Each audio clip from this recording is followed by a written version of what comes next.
벌써 8월 말일에 이르렀습니다. 오늘 8월 31일 화요일 새벽 예배의 말씀입니다. 언제나 우리를 지키시고 결코 우리를 떠나지 아니하시겠다라고 하신 말씀을 홀로 신실하게 이루어 가시는 우리 아버지 하나님, 그 은혜로, 그 사랑으로, 그 긍휼히 여겨주심으로 오늘도 우리가 이 새날을 맞이하였음을 기억하고 감사를 드립니다.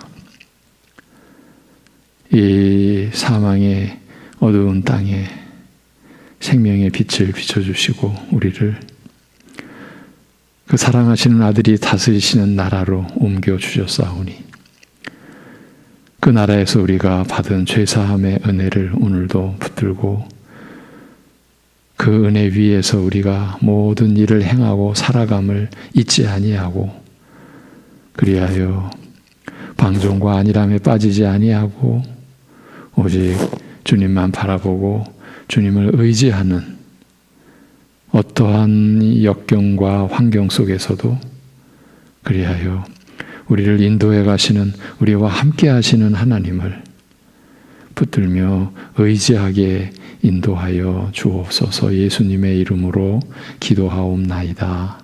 아멘. 오늘 본문은 두 곳을 읽도록 하겠습니다. 누가복음 먼저 21장 누가복음 21장 26절에서 28절입니다.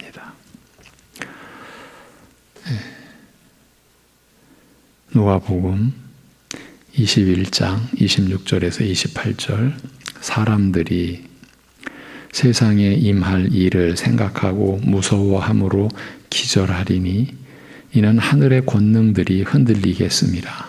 그때에 사람들이 인자가 구름을 타고 능력과 큰 영광으로 오는 것을 보리라. 이런 일이 되기를 시작하거든 일어나 머리를 들라. 너희 속량이 가까웠느니라 하시더라. 아멘. 또 한 곳은 에베소서입니다.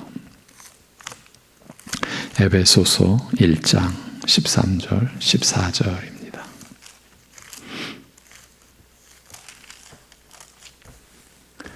에베소서 1장 13절 14절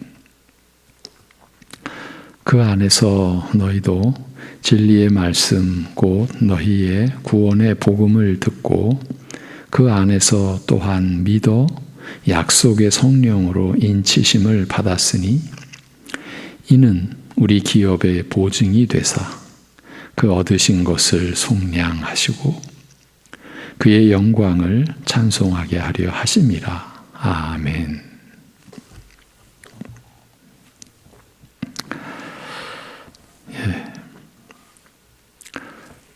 고린도전서 1장 30절에서 예수님이 우리에게 구원함 곧 속량이 되셨다는 말씀을 살펴보고 있는 중입니다. 이를 위해서 로마서 3장을 여러 날 동안 함께 살피고 왔습니다. 그런데 그 고린도전서 1장 30절 그 우리에게 구원이 곧 속량이 되셨다라고 하는 그 앞에 예수님이 우리에게 의로움과 거룩함이 되셨다는 구절이 기록되어 있습니다. 바울 사도는 그 의와 거룩이 되셨다고 한 뒤에 예수님께서 우리에게 구원이 되셨다, 속량이 되셨다라고 했습니다. 저 개인적으로도 이 구절을 볼 때마다 왠지 좀 어색한 느낌을 가졌어요. 늘 볼 때마다 왠지 어색한 거예요. 왜 구원함이 되셨다, 왜 속량이 되셨다가 이 맨 뒤에 나올까? 왜일까요? 왜 구원함, 그 속량을 끝에 둔 것일까요? 이런 의문을 갖게 되는 것은 속량을, 이 구원함을 맨 앞에 기록했어야 하지 않을까 하는 생각을 가질 수도 있기 때문입니다. 지금 우리는 고린도전서 1장 30절을 이렇게 지금 이제 원문으로 풀이하고 말씀을 보고 있습니다. 예수님이 우리에게 지혜가 되셨다. 곧 예수님이 우리에게 의와 거룩과 속량이 되셨다. 이렇게 보고 있는데 그 의와 거룩과 속량 중에서 속량을 맨 앞에 기록했어야 하지 않을까 하는 생각을 가질 수도 있기 때문인 거죠. 그래서 의문을 갖게 되는 겁니다. 왜 구원, 그 속량을 맨 뒤에다 놓았을까?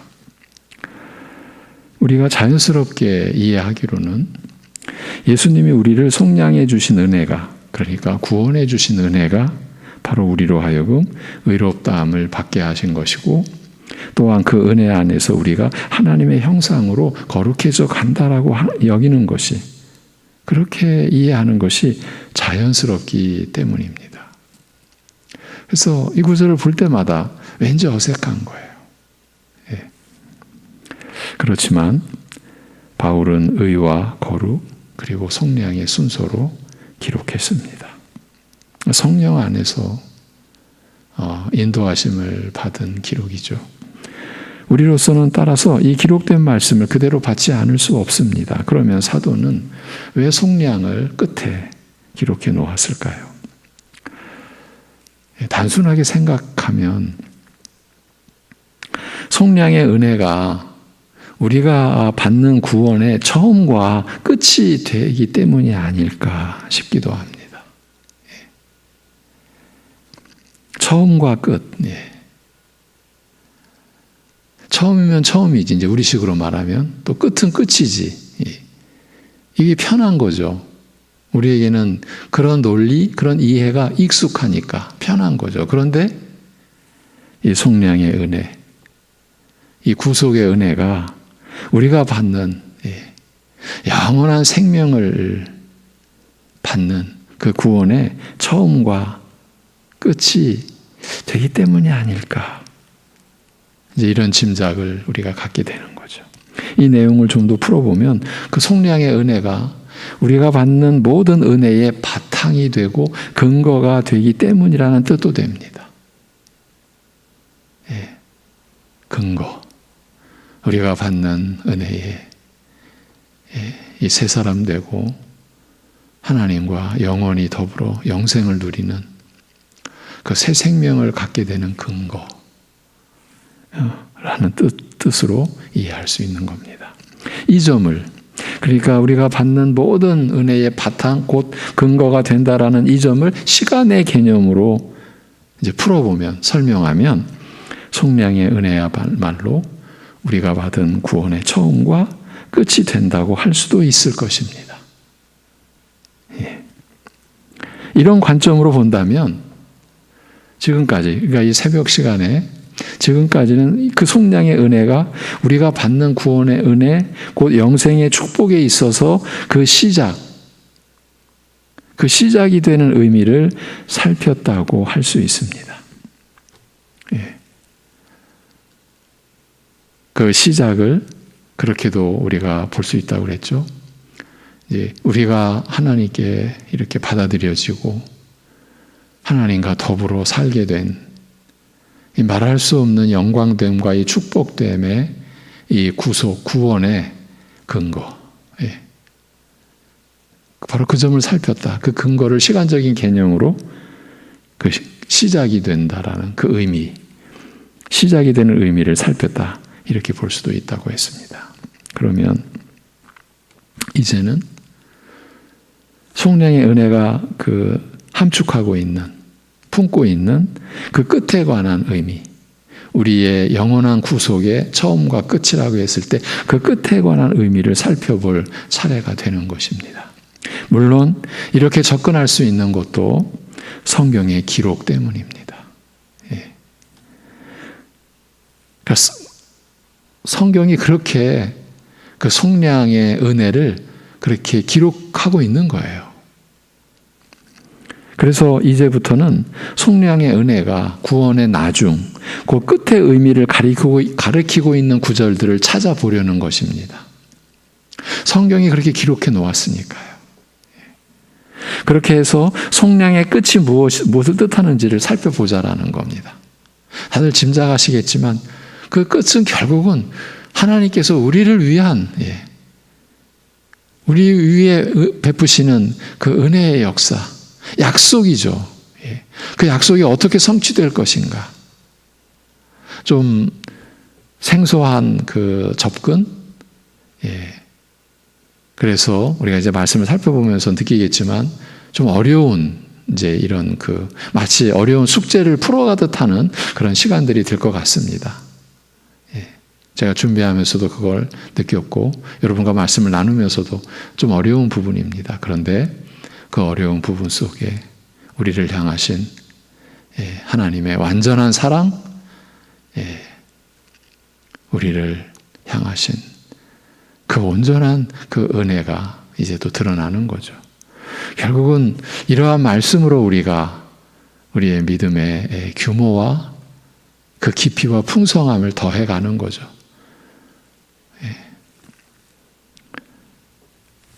그렇게 해서 속량의 끝이 무엇을 뜻하는지 이걸 살펴보자. 이렇게도 볼 수 있습니다. 그러니까 속량이라는 그 말이 쓰인 그 끝의 의미가 뭐냐? 이렇게도 우리가 접근할 수 있겠습니다. 그러기 위해서 먼저 속량의 기본 의미를 확인하고 가겠습니다. 이제 나중에 우리가 반드시 다루게 되는데 이 속량의 미래적인 측면을 잘못 우리가 붙들게 되면 또 굉장히 위험스러운 우리의 신앙의 체계가 굉장히 흔들려 버리는 치명상을 입을 수도 있습니다. 그건 그때 가서 말씀을 드리겠습니다. 네.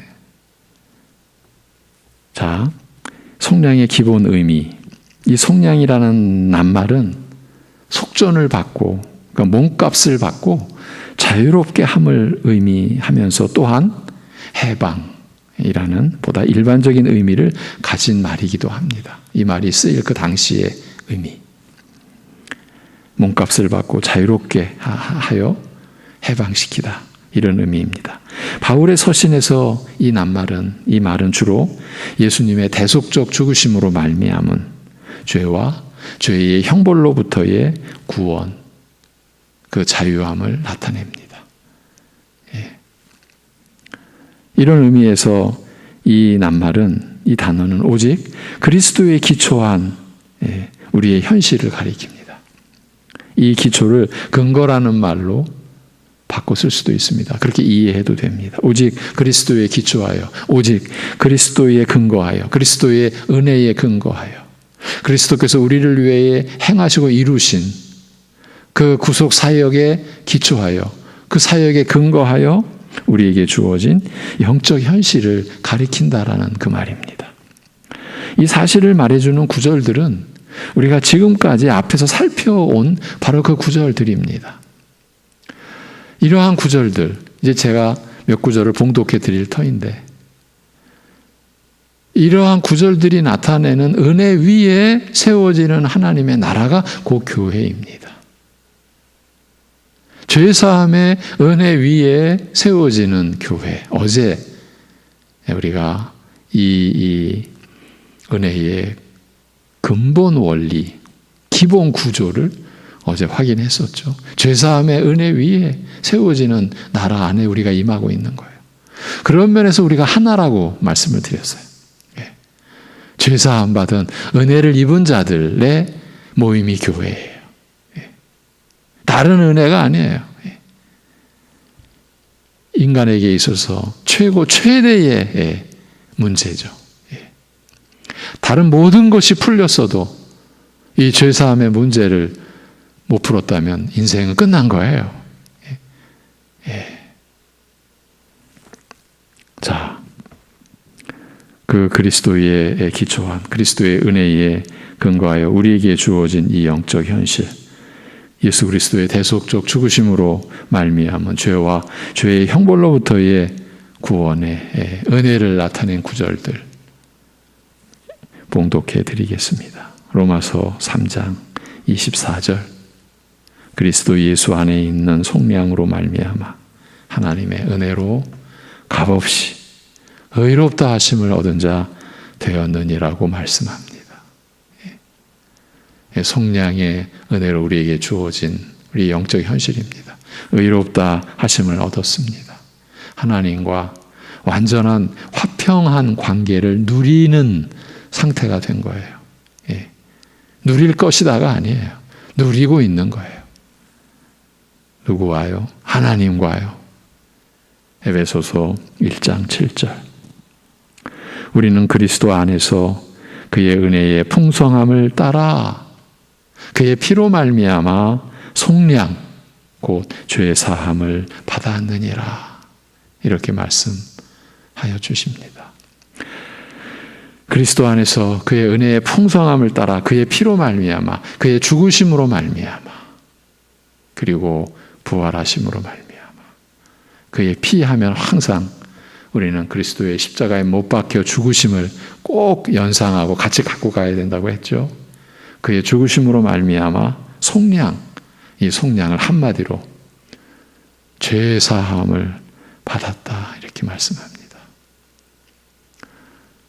이 은혜 위에 교회가 세워져 가고 그 안에 우리가 있습니다. 골로새서 1장 14절. 그 아들 안에서 우리가 속량, 그 죄 사함을 얻었도다 이렇게 말씀합니다.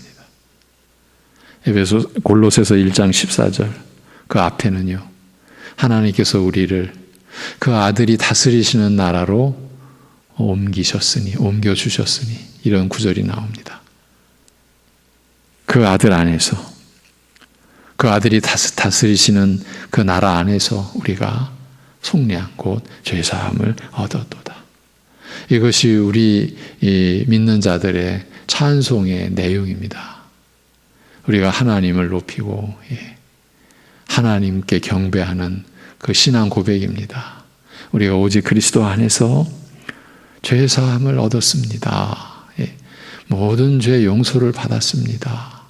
기억조차 하지 아니하시는 우리의 허물과 그 불결함과 죄악된 모든 것 용서받고 기억조차 하지 아니하시는 그 약속 안에, 은혜 안에 우리를 두셨습니다. 이런 고백입니다.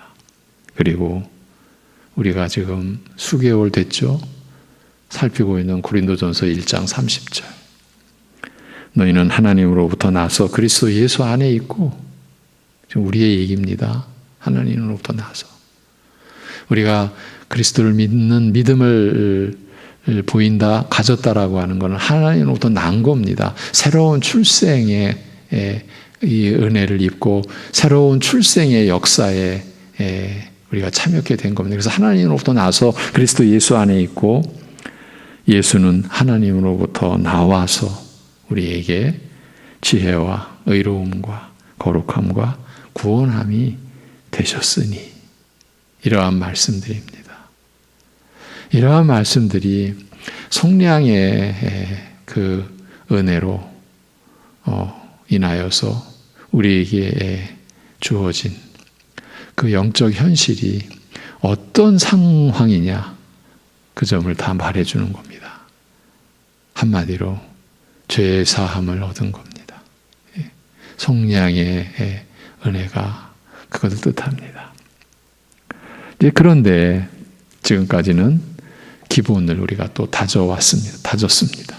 그런데 이 속량이라는 낱말은 미래적인 국명도 함축하고 있습니다. 갖고 있습니다. 왜냐하면 구속의 완전 실현, 그 성취는 주님의 재림과 함께 임할 것이기 때문입니다. 당연하죠. 그래서 이미 우리 안에서 시작된 이 구속의 은혜는 아직 성취되지 않은 그러한 하나님의 시간 속에 우리 신자들이, 그리고 이 땅에 세워지는 하나님 나라인 교회가 그 하나님의 섭리 속에 존재하는 거죠. 이미 시작됐어요. 그러나 아직 성취되지 않았어요. 바로 이 점을 우리가 이제 살피려는 것입니다. 여러분, 그러니까 우리 그리스도인들의 시간관, 역사관입니다. 우리가 지금 육신으로 살아가는 이 시점만이 이 역사가 아닙니다. 영원 전부터 영원까지 이어지는, 가장 포괄적으로는 그러한 하나님의 시간 속에서의 한 점을 우리가 육신으로 살아가고, 그런데 그리스도 안에서 하나님이 우리에게 주시기로 한, 그리고 성취시키시는 그 하나님 나라, 아들이 다스리시는 그 나라의 완성을 향해 지금 이 하나님의 역사, 하나님의 시간은 나아가고 있고, 우리는 그러한 하나님의 그 시간, 그래서 우리가 받은 그리스도인으로서의 시간 속에서 우리가 살며 그 하나님의 그 역사를 우리가 기다리고 소망하고 기대하고 성령 안에서 그 하나님의 약속에 붙들린, 그래서 그 이제 새 하늘과 새 땅으로 전개될 그 영원한 나라에서 우리가 누릴 기업의 그 영광의 그 풍성함을 우리가 지니고 소망하고 살아가는 거죠. 이것이 이 세상에 취하여 잠자고 있는 신앙이 아니라 깨어있는 신앙의 한 단면이죠. 기본이죠. 여러분, 우리의 그 지금 영적 환경을 우리가 개인적으로 모든 것이 좀 좋은 상태라고 해서 좋은 게 아닙니다. 오해하시지 마시고요. 지금 우리는 이 어둠 가운데, 사망 가운데 생명의 방주, 하나님의 구원의 그 은혜 안에 지금 있는 겁니다. 온 사방이 원수 대적들, 하나님의 나라를 어떻게든 회파하고, 믿음을 회방하고, 말씀을 가리고, 이것이 사실은 또 한 면의 영적 현실입니다.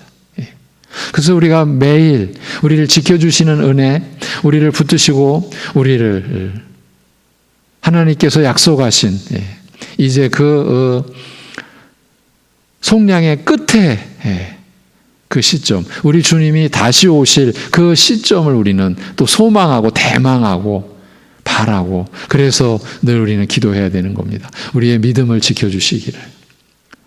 우리가 이 영적 이 어두운 가운데서 땅의 것에 취하여 사망의 잠으로 빠져들지 않도록, 그래서 이 땅의 것, 이 세상 것을 사랑하며 살아가지 않도록, 그 세상 것이 요한 1서에서는 뭐라고 나옵니까? 육신의 정욕, 안목의 정욕, 그리고 이생의 자랑. 우리가 그 세상 것에 빠져들지 않기 위하여. 그런데 여러분이 지금까지 살아오시면서 느끼셨겠지만, 우리 힘으로는, 우리의 지혜로는 절대로 이 세상의 유혹에서 못 벗어납니다. 이길 힘이 없습니다. 구원의 시작도, 구원의 과정도, 구원의 그 끝도 그래서 은혜입니다. 오직 하나님의 능력과 지혜와 그 긍휼히 여겨주심과 그 권능으로만이 지켜질 수 있는 삶인 거죠. 우리가 그 점을 쭉 살펴왔습니다. 의로움을 받았다. 의로움이 되신다. 거룩함이 되신다. 이런 구절들 속에서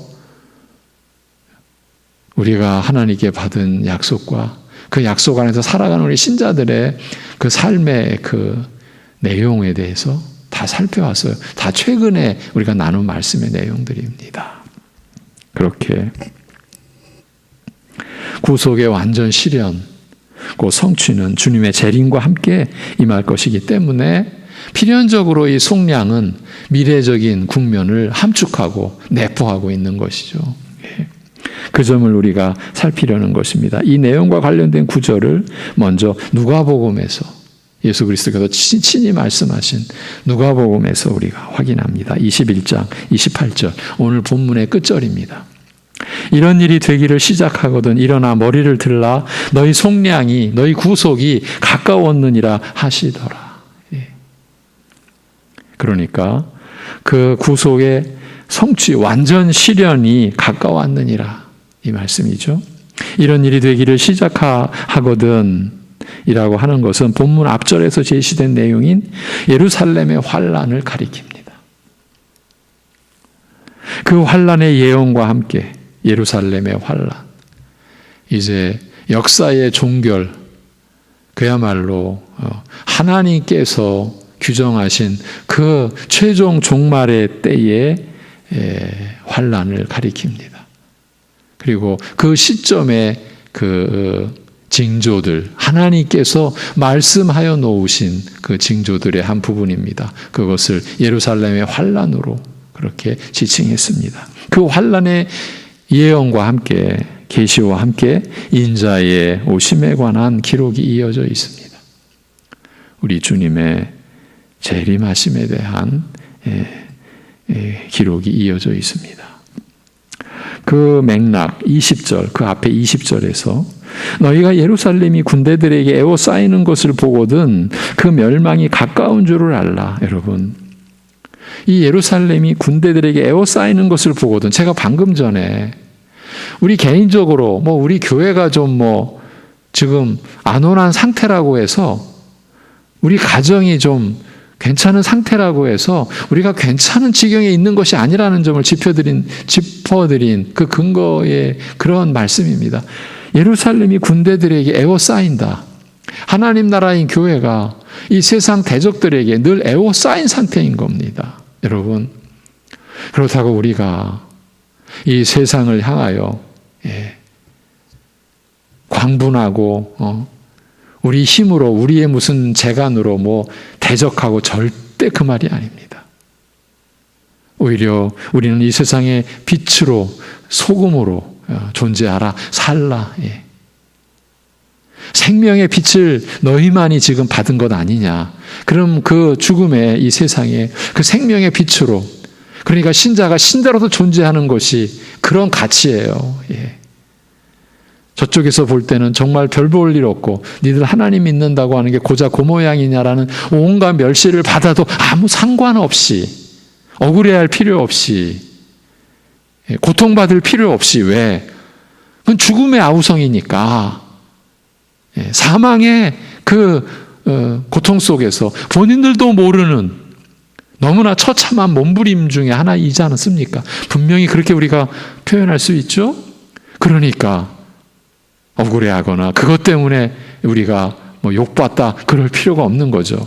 우리는 그들에게 빛으로, 소금으로 나타나야 되는 거죠. 왜?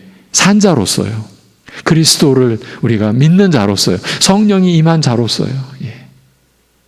우리가 세상을 그렇게 우리가 품고 있습니다. 그걸 전제로 해놓고 그러면서 우리가 겪어가는 영적 현실은 예루살렘이 군대들에게 에워싸임을 당하듯 언제나 우리는 불신, 하나님을 믿지 못하게, 그리스도를 거부하고 대적하게끔 그렇게 유도하고 그렇게 유혹하고 그렇게 우리를 교묘하게 우리가 상상 못할 수단과 방법으로 우리의 신앙을 미끄러지게 만들어버리는, 넘어지게 만들어버리는 그런 세력들 가운데 늘 에워싸여져 있다라는 것을 암시해 주고 있죠. 그런데 이제 하나님의 그 종말의 때에 극성에 달한다라는 거죠. 그것이 예루살렘의 환란이 암시하고 예시하는 그 정황입니다. 그렇게 되거든, 그렇게 되는 것을 보거든 그 멸망이 가까운 줄을 알라. 하고서 26, 27절에 사람들이 세상에 임할 일을 생각하고 무서워함으로 기절하리니 이는 하늘의 권능들이 흔들리겠음이라. 그때 사람들이 인자가 구름을 타고 능력과 큰 영광으로 오는 것을 보리라고 말씀을 합니다. 이제 고난의 메시아, 세상 죄를 지고 가는 어린 양 되신 그리스도의 그 초림의 그 고난이 이제 재림의 영광으로 그리하여 이 온 세상 인류의 역사를 이제 종결짓는 마지막 심판의 시점이 이렇게 전개가 되는 겁니다. 그때 사람들이 인자가 구름을 타고 능력과 큰 영광으로 오는 것을 보리라. 이제는 감추어지지 않는 것이죠.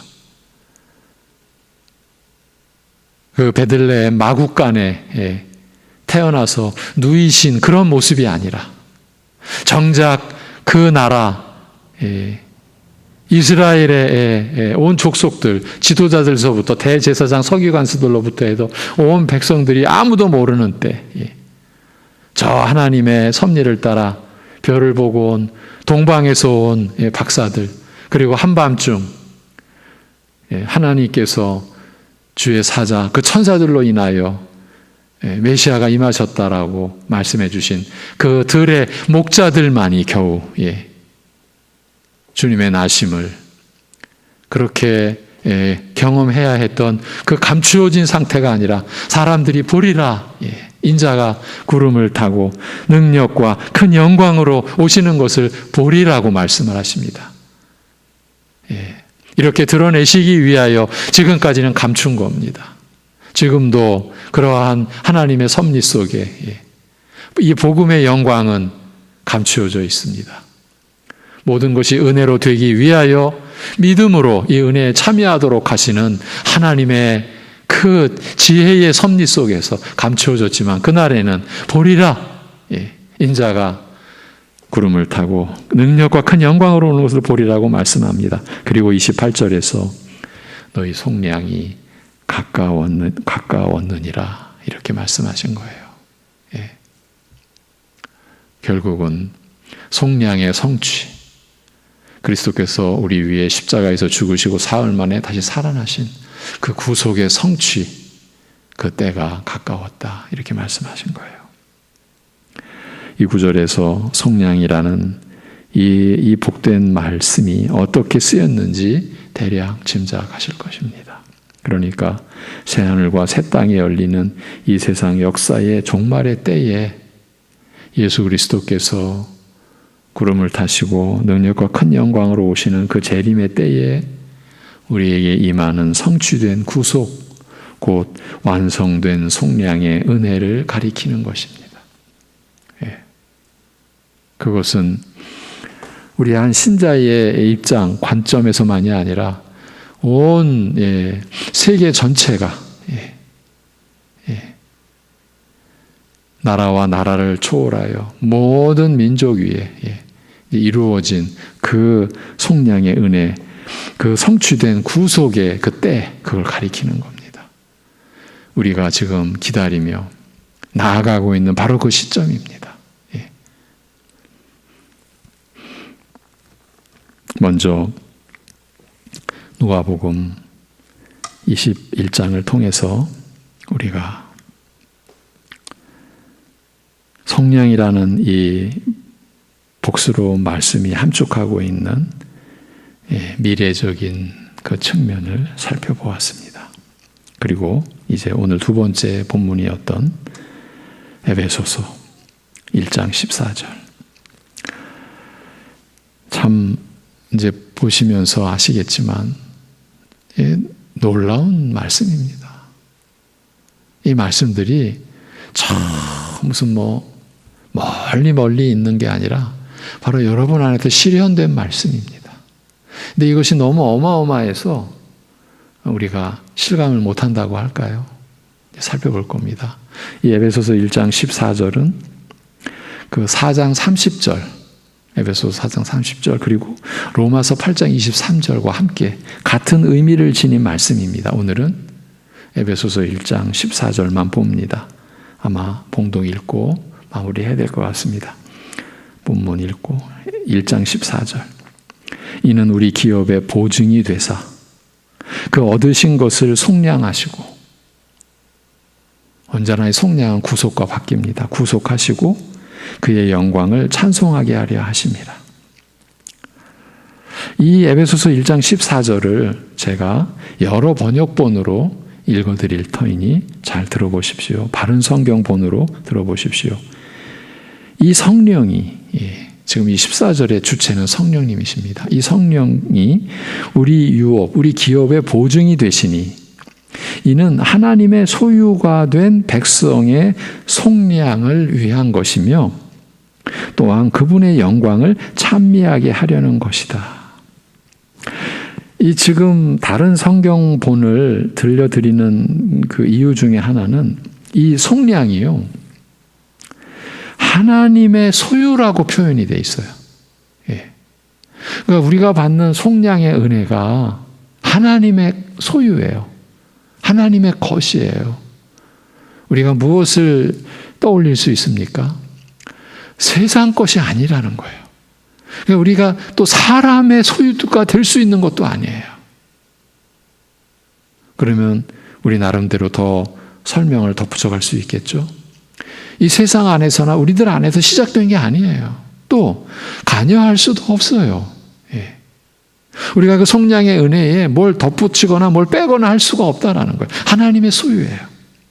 하나님의 소유가 된 그 백성의 속량을 위한 것이며, 지금 하나님의 소유가 가리키는 것이, 꾸미는 것이 백성이 아니에요. 구속이에요. 하나님의 소유가 된 그 구속. 근데 이제 백성이라는 말을 덧붙인 거죠. 이것을 위해서 성령께서 보증이 되신다. 우리가 받을 기업의 보증이 되신다. 이런 말이에요. 다음은 표준 새 번역본입니다. 이 성령은 하나님의 소유인 우리가 완전히 구원받을 때까지 우리의 상속의 담보이시며 우리로 하여금 하나님의 영광을 찬미하게 하십니다. 이 성령은 이제 표준 새 번역은 좀 더 풀었어요. 그래서 하나님의 소유인 우리가, 그래서 소유가 우리가 하나님의 소유구나 이렇게 이제 이해하게끔 풀어놨어요. 하나님의 소유인 우리가 완전히 구원받을 때까지 우리의 상속의 담보이시며, 지금 우리가 받을 기업의 담보, 보증, 이 누가요? 성령께서. 이 14절은 이 내용이 핵심이에요. 성령께서 지금 우리가 받은 모든 약속의 담보, 보증으로 우리 안에 계신다. 이것을 이 참으로 너무나 우리로서는 감당하기 어려운 이 은혜의 이 약속을 나타내 준 구절이 에베소서 1장 14절이에요. 우리의 구원에 관한 성부, 성자, 성령, 성삼위 하나님의 너무나 어미로우시고 장엄하시고 복된 구속의 역사가 에베소서 1장 앞에서부터 24절까지 전개되는 내용이지 않습니까? 성부, 성자, 성령. 근데 이 마지막에 와서 성령께서 우리의 기업의 보증이 되신다. 왜? 우리가 하나님의 소유인 그 속량의 은혜를 입은 언약 백성이기 때문에 이런 내용인 거예요. 원문 직역을 들려드리고 오늘은 마무리하겠습니다. 성령님은 우리의 그 상속에 대한 보증이십니다. 이 상속은 기업에 대한 보증인 거예요. 이는 하나님의 소유인 구속을 위함이며, 아주 이제 투박한 직역이에요. 하나님의 소유인 구속을 위함이며, 그분의 그 영광을 찬양하게 하기 위함입니다. 그러니까 성령께서 우리의 기업에 대한 보증이 되신 것은 하나님의 소유인 구속을 위함이라는 거예요. 그걸 위하기 때문이라는 거예요. 아들을 죽이셔서 우리를 죄사함 받게 하신, 아들을 대속 제물 삼으신, 화목 제물 삼으신 그 구속을 위하기 때문이라는 거예요. 하나님께서 그 아들을 얼마나 사랑하시는데, 그리고 그 아들로 인하여 거듭난 우리를 얼마나 사랑하시는지 그 의미가 또 드러나는 구절이에요. 하나님의 소유인 구속을 위하기 때문이다. 그래서 아예 하나님이신 성령께서 우리의 영원한 기업의 보증이 되게 하신 거예요. 이것이 하나님의, 성삼위 하나님의 구속 사역이에요. 그 구속 사역의 결정체예요. 아들은 우리의 죄로 죽고 성령께서는 그 우리가 받은 구원의 보증으로 우리 신자들 안에 거하게 하신 거예요. 그래서 그 죄사함의 은혜와 성령이 임하는 이 내용이 우리가 또 며칠 전에 또 어제 보았던 예레미야 31장, 그 새 언약의 그 계시가 그대로 우리에게 성취된 그 내용인 거죠. 에스겔서에서도 예레미야서와 똑같이 약속된 그 새 언약의 그 내용, 이것이 우리가 받은 은혜예요. 성도 여러분, 우리는 이러한 은혜를 받은 자로 우리가 세워지는 거예요. 우리가 살아가고 있는 지금 이 현실 속에서 우리가 언제나 성령 안에서 눈을 떠 바라보아야 될 우리의 실상인 거예요. 결국은 믿음은 이러한 하나님의 우리를 향하신 이 모든 것에 대한 살아있는 감각이고요. 살아있는 눈이고요. 귀인 거예요. 아, 이것이 우리의 모습이구나. 하나님께서 우리에게 이러한 은혜를, 이 세상에는 감춰져 있지만 분명히 우리에게는 어쩌면 우리가 육안의 눈으로 보는 것보다 더 확실하게, 그 보이는 것이 사라지면 세상은 안 보이는 거잖아요. 없네 이렇게 되잖아요. 그러니까 우리는 이렇게 육신으로 보고 듣는 것보다, 만지는 것보다 더 확실하게 이 영생의 말씀을 우리가 붙들고 있는 거예요. 요한일서 1장에 우리가 영생의 말씀을 보았고 만졌다 그랬죠.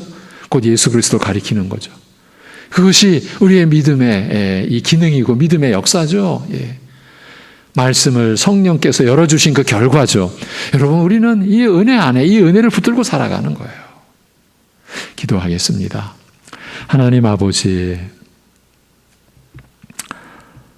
지난 날도 오늘도 앞으로 이루어질 미래 그리고 역사의 종말도 우리를 사랑하시는, 우리 위에 아들을 죽이신, 그리고 다시 살리신 우리 아버지 하나님의 그 통치 아래, 다스림 아래 있음을 오늘도 우리에게 말씀을 통해 가르쳐 주심을 감사합니다. 하나님 아버지, 우리 사랑하는 성도들이, 주의 백성들이 이러한 말씀의 은혜를 이미 받은 자임을 늘 일깨워 주옵소서. 이 은혜에 깨어있는 자로, 그래서 그 심령을 가지고 우리가 현실적으로, 육체적으로는 너무 연약한 현실 속에서 살아가는데 오히려 그 연약한 현실 때문에 우리가 지닌 이 영광의 풍성함이 얼마나 우리에게 절실하고 귀하고 감사한지, 그러한 믿음에 그 깨어있는 그 역사 속에 살게 하여 주옵소서. 아버지 하나님, 그렇다고 우리가 그 믿음의 그 환상 속에 도피하는 것이 아니라, 그 안에 숨어 들어가서 현실을 버리는 것이 아니라, 이 세상을 사랑하신 하나님의 그 열심과 그 사랑을 따라 우리도 어쩌면 남들이 보기에 하잘것없이 또 아주 평범하기 짝이 없는 그러한 일상을 산다 할지라도 그 일상이 하나님의 선물이기에, 하나님께서 함께 하시는 복된 시간들이요, 복된 장소이기에, 우리 사랑하는 성도들 그 하나님께서 있으라 하신, 가라 하신 그곳, 그 가정, 그 현실 속에서 하나님이 주신 선물의 하루하루를 감사함으로 복되게, 그리고 어떤 환난과 역경 속에서도 결코 그 환난에 지배를 당하지 않고 그 고난의 종이 되지 않고 오직 의의 종이 되어 오직 그리스도의 인도하심을 따라 하나님께 은혜를 구하며 지혜를 구하며 우리의 지혜 되신 그리스도의 역사를 간절히 소망하며 우리가 있는 곳에서 하나님을 사랑하고, 그래서 그 하나님의 사랑으로 우리가 함께하는 사람들을 기쁘게 섬기고 가족을 섬기고 이웃을 섬겨가는 그 자체가 참 기쁨이고 하나님의 선물을 누리는 그러한 삶이 됨을 오늘도 체험할 수 있도록 역사하여 주시옵소서. 여러 가지 힘든 상황을 감당해야 될 우리 이웃들, 그리고 우리 지체된 우리 교우들 붙잡아 주옵소서. 오늘 12시경 수술을 받게 되는, 암 수술을 받게 되는 하나님의 사랑하는 딸 우리 순례 집사, 그리고 그 병실에도 동행한 우리 최영우 집사 붙들어 주옵시고, 오직 하나님께서 그 모든 과정도 눈동자같이 지켜주시고 함께 하심을 믿음으로 인하여서 그 모든 과정을 주관하는 손길들 주님이 친히 주장하심을 고백하고 믿고, 그래서 주님께 모든 것을 맡기고 그리하여 온전히 수술 과정을 마치고 또 회복되어져 가는 모든 은혜를, 그리고 그 어려움과 환난으로 인해서 더욱 하나님의 사랑이 절실하게 다가오고 풍성해지고, 그리하여 그리스도와 함께 주님과 동행하는 육신의 삶을 더 충만한 은혜로 살아가는 계기가 되도록 인도하여 주옵소서. 그 가족, 그 부모님들도 위로하여 주옵시고 은혜 내려 주시옵소서. 우리 주 예수 그리스도의 이름으로 기도하옵나이다. 아멘.